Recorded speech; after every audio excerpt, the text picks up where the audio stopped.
अंतिम निर्देश। वर्धमान स्वामी के शासन में हम सभी रास्ते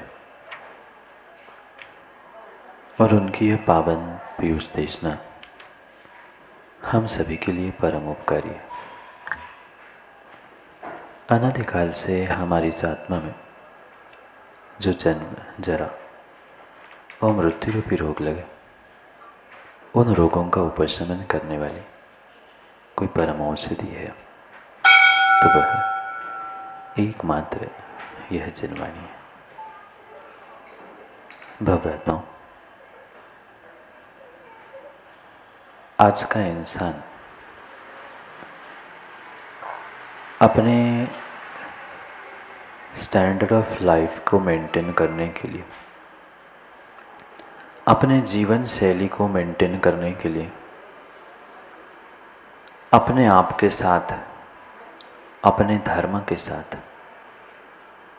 और अपने धर्मात्माओं के साथ कितना छल कपट कर रहा है,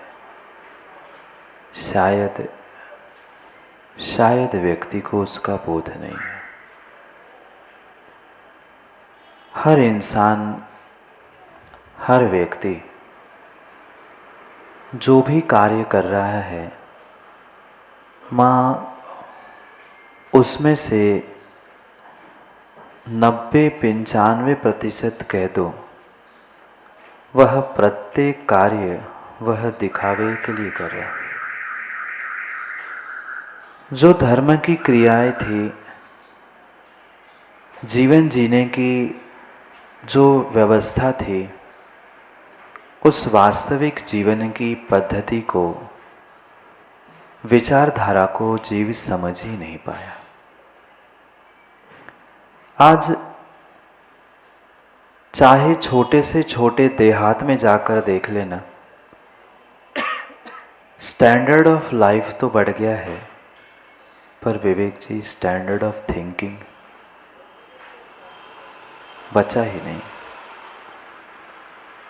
प्रदर्शन के नाम पर आज सब कुछ होते हुए देखने में आ रहा है, पर व्यक्ति की व्यक्तिगत सोच, व्यक्ति का व्यक्तिगत श्रद्धान, उसका व्यक्तिगत रुझान कहाँ जा रहा है, बहुत बड़ा प्रश्न चिन्ह है।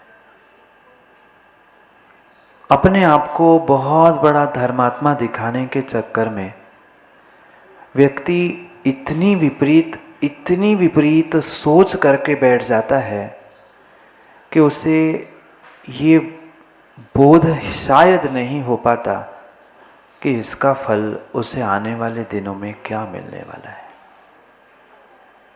ये पक्का है, सीमेंट भले ही कोई भूल जाए, तीर्थंकर आदिनाथ भी भूल गए थे कि मैं किसी के राग में किसी से द्वेष कर रहा हूँ, किसी की व्यवस्था में किसी की अव्यवस्था कर रहा हूँ, और वे भूल भले ही गए थे पर कर्म भूलने वाले नहीं थे। कर्म भूलने वाले नहीं थे, ये निर्णय करके इस पर्याय से और पर्याय से जब जाओ तब जाना, पर इस मंदिर की आंगन से उठने के पहले जिनें जी ये निर्णय करके उठना कि इस धरा पर तुम्हें फल मिलेगा और पक्का मिलेगा।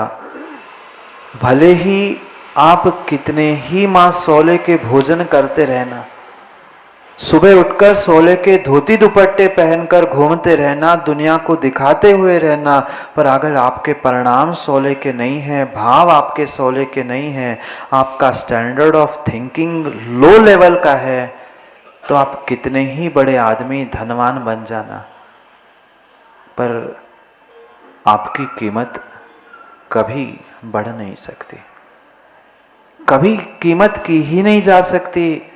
घर में भी, परिवार में भी आप देख लेना सोनी जी, जो अधिक बातें करता है, चाहे वह बालक हो चाहे वह बुजुर्ग हो। बालक तो ऐसा है कि बच्चा है, बेटा है, पर अगर हमें अपने जीवन की वास्तव में कीमत समझनी है, जीवन को स्मार्ट करना है, तो अपने सोच को, अपने विचारों को एक सही दिशा और सही दायरा देने की आवश्यकता है।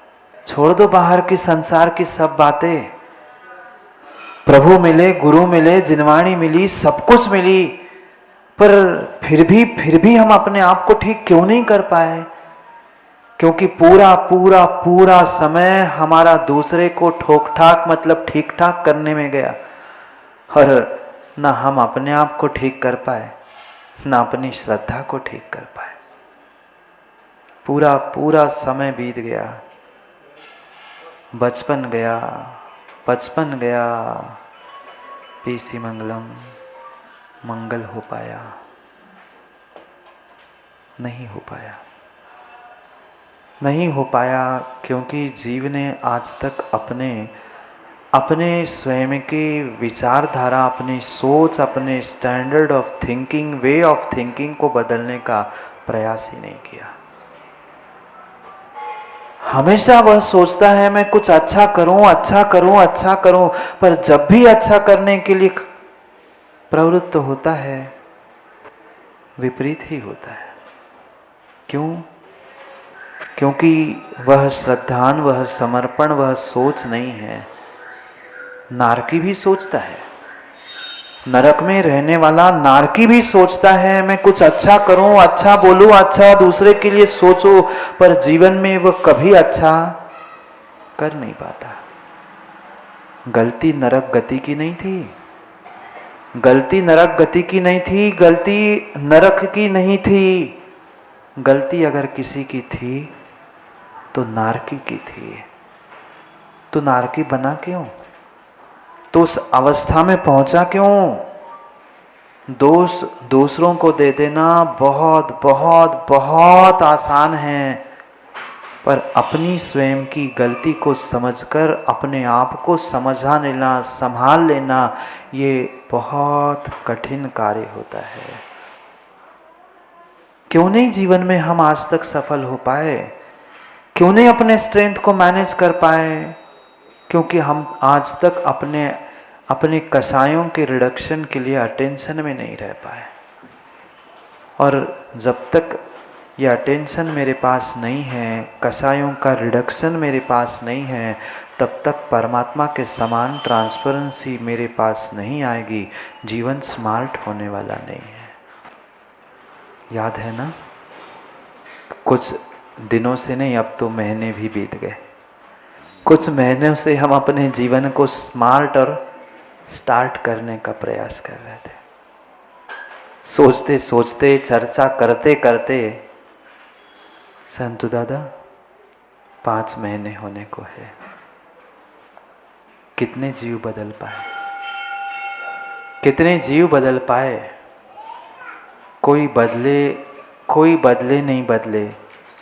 अगर मैं और मेरी श्रद्धा बदल गई माँ, तो पक्का मान लेना ये संसार, ये जीवन, ये दुनिया बदलने में समय नहीं लगेगी।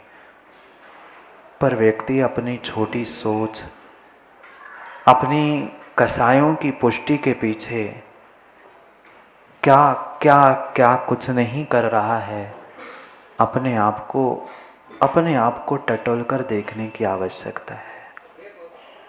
एक अचिंत्य शक्ति श्रद्धान की, सम्यक दर्शन की मुझे प्राप्त हुई थी, पर उसका मैंने आज तक सम्यक प्रयोग किया ही नहीं। जो शक्ति प्राप्त हुई थी, जो शक्ति प्राप्त हुई थी, शक्ति का उपयोग तो किया, पर शक्ति का उपयोग मात्र और मात्र दुरुपयोग के रूप से किया, उसका सदुपयोग करने का कभी प्रयास किया ही नहीं। और इसी कारण से अनादि से पुनः इस संसार में भटक रहे हैं। कार्य भी किए, क्रियाएं भी की, पर उन क्रियाओं के पीछे, कार्य के पीछे मेरा अभिप्राय क्या था, ये मैं नहीं समझ पाया। और जब तक ये विषय मुझे समझ में नहीं आएगा, जब तक मेरे आचार और मेरे विचार दोनों नहीं संभल पाएंगे, तब तक ध्यान रखना कभी जीवन में मेरा कल्याण होने वाला नहीं है। आचार तभी बदलेंगे, आचरण तभी बदलेगा जब व्यक्ति के विचार बदल पाएंगे। बदले विचार, इतने से भी हम अपनी सोच, अपने विचारों को बदलने के लिए पुरुषार्थ कर ही नहीं पाए। कौन क्या कर रहा है, कौन क्या कह रहा है, इसमें तो मैंने पूरा जीवन व्यतीत कर लिया, पर अपने भीतर के विचारों को तक मैं आज तक नहीं संभाल पाया। दिखाने के लिए घर, मकान, सोफा सेट, ये सब कुछ हमने सुंदर कर लिया, पर क्या जितने सुंदर ये बाहर के साधन थे नकुल भाई, उतने सुंदर मेरे विचार थे, उतनी सुंदर मेरी सोच थी? बिल्कुल नहीं थी। अगर थोड़ी सी भी सोच, थोड़े से भी विचार बदल जाते तो विश्वास मानना, आपका आचरण, आपके आचार बदल ही जाते, पक्का है बदल जाते। पर हमने वहां तक पहुंचने का प्रयास ही नहीं किया, वहां तक पहुंचने के लिए विचार ही नहीं किया। प्रयास तो छोड़ो, हम विचार तक नहीं कर पाए कि हम ये जीवन जी रहे हैं किस लिए, पैसे कमा रहे हैं किस लिए, धर्म कर रहे, पूजा पाठ, अभिषेक, सोले के वस्त्र, सोले के भोजन किस लिए? मात्र दुनिया से प्रशंसा लूटने के लिए, मात्र वाहवाह प्राप्त करने के लिए? अगर इतना ही उद्देश्य है तो तुम्हारा ये प्रत्येक धार्मिक कार्य, प्रत्येक जीवन का कार्य करना व्यर्थ था, व्यर्थ है और व्यर्थ ही रहेगा। मैं अपने आप को नहीं बदल पाया, दुनिया को माँ बदल पाए? बोलो हाँ। घर में एकाध व्यक्ति को भी मुश्किल से हम बदल पाए, और एकाध की छोड़ दो, अपने आप के बारे में सोच लो। मैं बदला? नहीं। मेरे विचार बदले? नहीं। मेरे आचरण बदला? नहीं। फिर दुनिया को बदलने के लिए हम क्यों पुरुषार्थ कर रहे हैं? दूसरों को मनाने के लिए, दूसरों को समझाने के लिए और दूसरों को खुश करने के लिए हम क्यों पुरुषार्थरत है? अपने आप को तो हम प्रमोद जी खुश नहीं कर पाए, और एक एक इंसान को व्यक्ति खुश करने के पीछे पड़ा है। माँ हो पाए घर वाले खुश? नहीं हो सकता। संसार का कोई भी प्राणी कभी किसी से खुश संतुष्ट हो ही नहीं सकता, पर उसको खुश और उसको संतुष्ट करने के पीछे हम अपने भीतर की खुशी को तिलांजलि दे रहे हैं, उसका समर्पण कर रहे हैं। छोड़नी होगी मुझे, अपने भीतर की मिथ्या मान्यताओं को छोड़ना होगा। जब तक मेरे भीतर की ये मिथ्या मान्यताएं नहीं छूटेगी, तब तक आपकी कोई भी क्रिया फलवती हो ही नहीं सकती। ये गहरा रहस्य हमें समझने की आवश्यकता है, जिसे कई दिनों से कुंद स्वामी समझाने का प्रयास कर रहे हैं। कभी निश्चय परक समझाते हैं, कभी व्यवहार परक समझाते हैं, कभी अंदर की बात कहते हैं, कभी बाहर की बात कहते हुए समझाने का प्रयास कर रहे हैं। किसके राग में पड़े हो? इस पर्याय के सगे संबंधी के? ध्यान रखना ज्ञानी, ध्यान रखना, ये पर्याय भी कब धोखा दे, कोई भरोसा नहीं। कभी हंसता खेलता व्यक्ति कब अस्पताल में, कब सेठी जी अस्पताल में गए थे ना मोदी जी, पल का भरोसा नहीं है। पल का भरोसा नहीं है, एक क्षण का भी भरोसा नहीं है। मत करो किसी से राग, मत करो किसी से द्वेष। आंख बंद होने से पहले निर्णय कर लो, ये पर्याय धरा की धरा पर पड़ी रह जाएगी। तुमने किए हुए पाप तुम्हें साथ ले जाने पड़ेंगे। एक छोटी सी भूल, एक छोटी सी भूल, एक छोटी सी भूल कई सदियों तक नहीं, कई भवों तक दुख देने के लिए निमित्त बन सकती है। फिर जिसने जिंदगी भर विपरीत मान्यताओं में, विपरीत क्रियाओं में ही जीवन व्यतीत किया है, उसका क्या होगा? किंचित विचार करो, किंचित विचार करो, किंचित विचार करो। हम धर्म आयतन देव शास्त्र गुरु इनका सन्निधि सानिध्य प्राप्त करने के बाद भी संभल नहीं पाए, समझ नहीं पाए। धिक्कार है, धिक्कार है, धिक्कार है उस पर्याय का, उस परिणामों का, उस परिणति का, उस विचारधारा का जो अपने आप में बदलाव नहीं ला पा रहा है। क्या दुनिया को बदलोगे और क्या दूसरों को संभालने का और समझाने का प्रयास करोगे? अपने ही परिणामों को, अपने ही विचारों को थोड़ा सा संभालने का और समझने का प्रयास करो ना। कहां जा रही है मेरी परिणति? थोड़ा सा ही कुछ हमें विपरीत दिखता है, हम बौखला जाते हैं, हम हड़बड़ा जाते हैं, हम पता नहीं कहां बहक जाते हैं।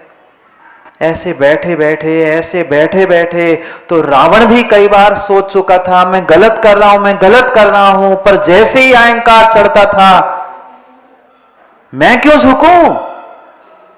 भूमि गोचरी था ना, मैं उसे जीत कर वापस कर लूंगा।